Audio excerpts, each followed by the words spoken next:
Good morning, dear students. Welcome to science class as we are discussing management of natural resources. So, today we will discuss about the water. As we all know that water is an essential component of human body and is crucial in regulating body temperature, eliminating body waste, transporting material from one part to another, help in digestion, generation of energy. So, these are the basic requirement of human body. And if we talk about others, we use water for our daily needs, right? For agriculture, transportation, construction of buildings, dams, roads, etc. So water is a natural habitat for aquatic organism also. So water is a natural source without which we can't imagine our life. But human activities are affecting the availability of water and causing water pollution. First is dam. So dams are formed to store water. Dams are basically the large water storing bodies usually built by the government across the river to regulate the flow of the water. So what actually happen in dams? We make dams and store water. And after that we make different routes of the water so that water can be used where there is a scarcity of water and for especially for irrigation purpose. So making dam is quite advantageous for us also, like they are helpful in irrigation of crops, they are helpful in production of electricity. Means we can use the kinetic energy of water to generate electricity and supplying water to towns and cities. They are helpful to control floods. But at the same time, dams have some disadvantages also, like the social problem. As construction of high rise dam results in a vast area of land submerged underwater. Means the area or the forest is totally submerged under the water. We have as we are making dam. So the people, especially the tribal people who are living there, are badly affected and they becomes homeless.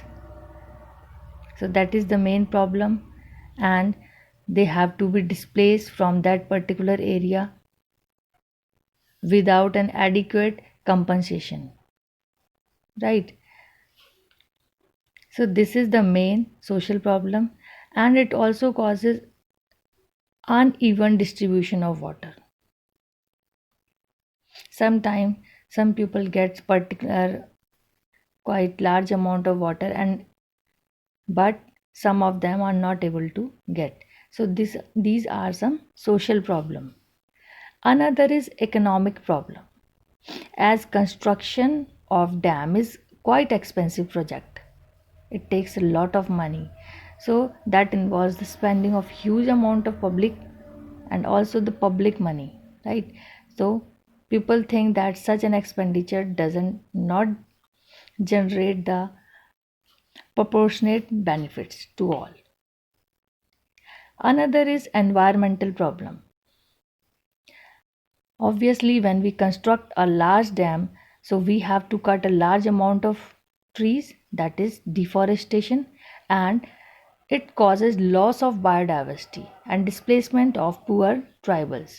So these are the environmental problem, some problems which we are facing when we construct a dam. That is social problem, economic problem, and environmental issues. So you can see in the picture that in this way dams are formed across the river and it stops the flow of the river, and after that we can move the water in any direction in which we want, and we can use the large amount of water to generating electricity, for rotating turbines, and so many others. Now water harvesting.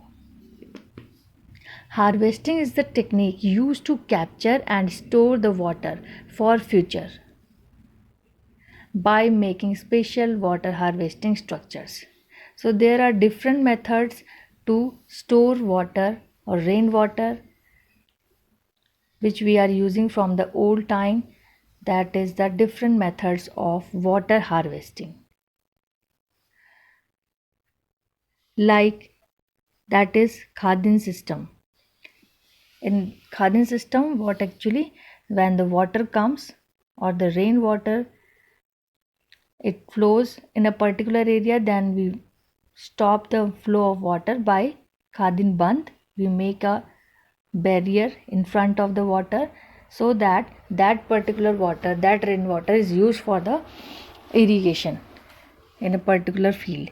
And after that we have a dug well. We make a dug well so that the water sweep slowly and stored in the well, and the remaining water seep under the ground so that the water level, underground level, increases.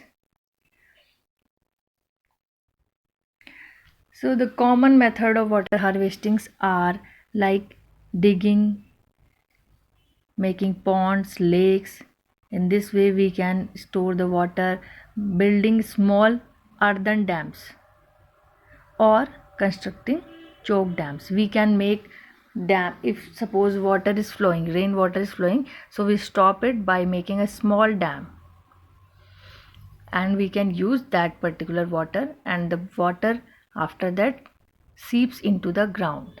Constructing of dikes, constructing of reservoirs, constructing of rooftop collecting unit, which we are using nowadays, that at the top of the roof of our house we store water and finally it pass through the pipe and then to the ground level, so it increase the ground level water level, because it is very beneficial method and it does not evaporate easily. The groundwater does not evaporate, so it remains as it is for future. It is spread out and recharge well. The well can be easily recharged. It provides moisture for irrigation of crops.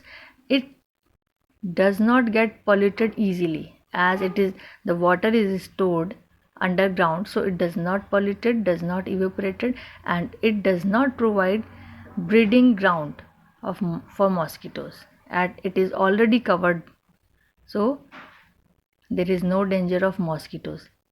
So groundwater level is quite beneficial for us. Now coal and petroleum. Coal and petroleum is the fossil fuels which we are using nowadays, and they are exhaustible resources, right? And they are found by the dead remains of plants and animals inside the earth and take several of years. So we know that they are non-renewable sources, means exhaust when we use at once. Petroleum reserves may last for about 40 years and coal reserves may last for about 200 years. So we have to take care of all these resources because they exhaust at once and cannot be renewed. So we use them judiciously so that they can be prevented in present or for future also.